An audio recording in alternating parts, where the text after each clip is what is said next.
আমার ভালোবাসা মমতা ব্যানার্জির জন্য সারা জীবন থাকবে। কাল থেকে নতুন তৃণমূলে যাচ্ছি, আমি নতুন তৃণমূলে যাচ্ছি না। যতদিন মমতা ব্যানার্জি বেঁচে আছে, মমতা ব্যানার্জির সঙ্গে আছি। এবং ভবিষ্যতে কী হবে আমি এখন কিছু বলতে চাইছি না। তুমি যদি আজকে আমাকে জিজ্ঞেস করো, আমি দিল্লিও যদি গিয়ে থাকি বা আজকেও যদি এখানে উপস্থিত হয়ে থাকি, তৃণমূল কংগ্রেসের সাংসদ হিসাবে এসেছি। ঘাটাল লোকসভা কেন্দ্রে যারা আমাকে ভোট দিয়েছে, তারা একটা বিশ্বাসে ভোট দিয়েছে। এই সাংসদ, এই লোকটা স্বপ্ন দেখিয়েছিল ঘাটাল মাস্টার প্ল্যান করবে, এবং সেই স্বপ্নটা নিয়ে আমি সুনীলদার কাছে এসেছি, যিনি এখন মুখ্যমন্ত্রী। এবং একটা জিনিস তো আমাদের সবাইকে মানতে হবে, কে law of the land, respect to the position, respect to the chair.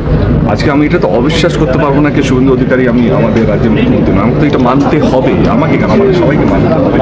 এবং আমার কাজটা কি, এই ডবল ইঞ্জিন সরকার যেটা কেন্দ্রতে আছে এবং রাজ্য আছে, তাদের হাত ধরে আমি যে প্রতিশ্রুতিগুলো দিয়েছি বা আমি যে স্বপ্নগুলো ঘাটাল লোকসভা কেন্দ্রের মানুষকে দেখিয়েছি, সেই স্বপ্নগুলো তো আমার দায়িত্ব স্বপ্নটা পূরণ করার।